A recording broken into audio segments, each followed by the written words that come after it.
नमस्कार साथियों। बीएसटीसी द्वितीय वर्ष हिंदी प्रश्न पत्र के इम्पोर्टेंट क्वेश्चन करते हैं, जो कि आपके 60 नंबर का पेपर आने वाला है।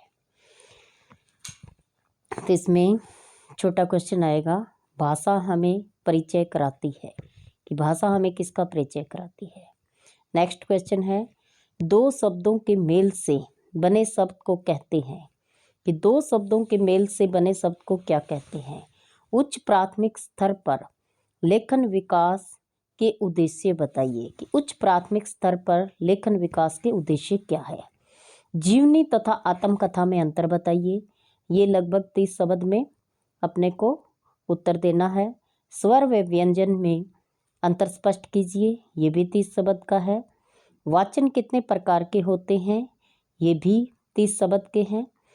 लेखन की प्रभावी योजना के चरण बताइए, ये लगभग 100 शब्दों में करना है, कि लेखन की प्रभावी योजना किस प्रकार बनाई जा सकती है, उसके चरण स्टेप बाय स्टेप देने हैं। वाक्य किसे कहते हैं, वाक्य के अंग बताइए। स्वर्ण कौशल में दोष होने के कारण बताइए, कि स्वर्ण कौशल में कौन कौन से दोष है, उनको स्पष्ट करना है। मौखिक अभिव्यक्ति के गुण बताइए, कि मौखिक अभिव्यक्ति में क्या क्या गुण है। वाचन एवं पठन के को समझाइए, कि वाचन और पठन दोनों को समझाना है। 2 नंबर का क्वेश्चन है, दोनों के अर्थ और उसका कंपैरिजन करना है। पढ़कर समझाने के उद्देश्यों का वर्णन कीजिए, कि हम पढ़कर कैसे समझा सकते हैं किसी चीज़ को। लिखित अभिव्यक्ति को प्रेरित करने के उपाय बताइए, कि लिखित अभिव्यक्ति है उसको प्रेरित हम कैसे कर सकते हैं, उसके उदाहरण सहित अपने को स्पष्ट करना है। ज्ञानपरक उद्देश्य के बारे में बताइए, कि ज्ञानपरक उद्देश्य कौन सा है, उसको बताना है। मौन वाचन से क्या क्या लाभ है, कि मौन वाचन किस समय अपने प्रयोग में ले सकते हैं, उसके फायदे क्या हैं, वो समझाना है। हिंदी शिक्षण में मूल्यांकन हेतु प्रश्नों के प्रकार बताइए, कि हिंदी शिक्षण में जो है मूल्यांकन के प्रकार कौन कौन से हैं। गद्य के अंतर्गत कौन कौन सी विधाओं का अध्ययन किया जाता है, ये लगभग आपको 100 शब्दों में उत्तर देना है, कि गद्य के अंतर्गत कौन कौन सी विधियों का अध्ययन किया जाता है। नेक्स्ट क्वेश्चन है,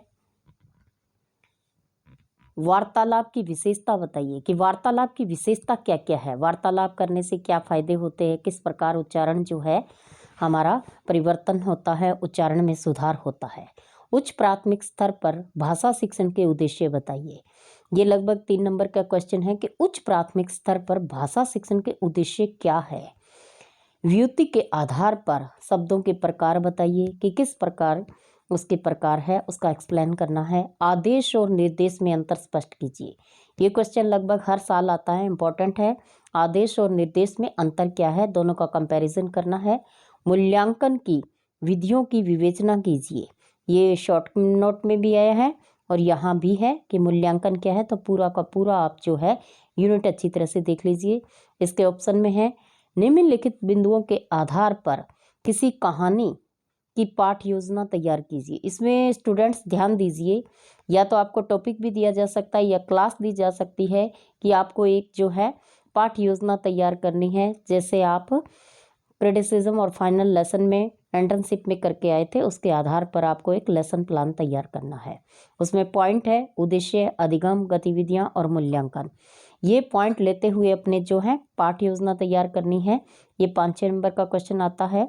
बालकों में लेखन कौशल विकसित करने के उपाय बताइए, कि स्टूडेंट के अंदर लेखन कौशल कैसे विकसित किया जा सकता है। लेखनी में सुधार के लिए डिक्टेशन जैसे करवाते हैं उनके, तो उसके ऑप्शन में है, आवाज़ के पहलुओं का हम किन किन रूपों में विभिन्न प्रकार कर सकते हैं, वर्णन कीजिए, कि किस प्रकार जो है आवाज़ के पहलुओं में हम अलग अलग कर सकते हैं, भिन्नता बताई है, किस तरह से करनी है। बाल साहित्य किस प्रकार पठन के प्रति रुचि जागृत करता है, स्पष्ट कीजिए, कि बाल साहित्य जैसे छोटे छोटे नाटक रोल प्ले करते हैं, उसका प्रकार पठन के प्रति किस प्रकार जागृति उत्पन्न करता है, उसको अपने एग्जाम्पल से समझाना है। इसके ऑप्शन में आपको क्वेश्चन मिलेगा, आप सभी अध्यापक की गतिविधियों का मूल्यांकन किस आधार पर कर सकेंगे। भाई आपको स्वयं को अध्यापक मानना है, स्वयं को अध्यापक मानते हुए कि अध्यापक की गतिविधियों का मूल्यांकन करना है कि किस प्रकार की गतिविधियां हैं उनका मूल्यांकन करना है। स्टूडेंट्स यहाँ ध्यान दीजिए कि आप अपने आप को अध्यापक मानना है, अध्यापक मानकर जो गतिविधियां हैं हमारी उनका मूल्यांकन करना है। स्वर संधि के भेदों का उदाहरण सहित समझाइए। ये आपके व्याकरण से संबंधित क्वेश्चन है कि स्वर संधि के भेदों का उदाहरण देकर समझाना है, एक एक एग्जाम्पल देना है। इसके ऑप्शन में समास व उसके प्रकार या समास या उसके भेद भी आ सकता है, तो इसलिए ये फर्स्ट ईयर और सेकंड ईयर बीएसटीसी दोनों के लिए इम्पॉर्टेंट है। इसी प्रकार इम्पॉर्टेंट जानकारी के लिए हमारे चैनल पर बने रहिए। हमारा चैनल है उषा गोदारा के नाम से। लाइक और सब्सक्राइब कीजिए। धन्यवाद।